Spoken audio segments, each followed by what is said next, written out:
A U.S. man who spent nearly 4 decades in prison for murder has been released after new DNA evidence pointed to a different person. Maurice Hastings served more than 38 years in state prison for the 1983 murder of Roberta Weidemeyer in California and 2 attempted murders. But new DNA evidence instead pointed to another man who died in prison in 2020. Now 69, Mr. Hastings has been released from prison after his 1988 conviction was vacated on the 20th of October. LA County District Attorney George Gascon described his conviction as a terrible injustice.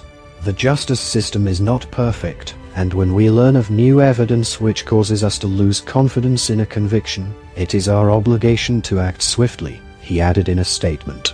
Roberta Weidemeyer was found in the boot of her car with a single gunshot wound to the head in 1983.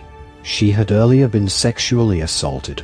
Mr. Hastings was subsequently charged with murder and prosecutors sought the death penalty. After a hung jury, a second jury convicted him and he was sentenced in 1988 to life in state prison without the possibility of parole.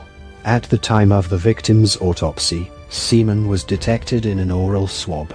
Mr. Hastings had maintained his innocence from the moment he was arrested, but a request for DNA testing of the swab in 2000 was denied by the district attorney.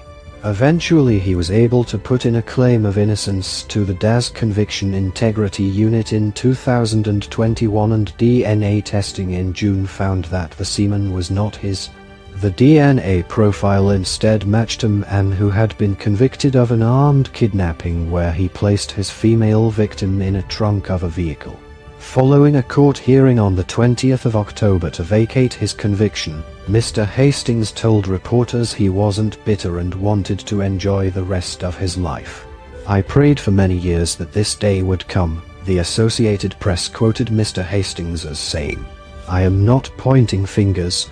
I am not standing up here a bitter man, but I just want to enjoy my life now while I have it."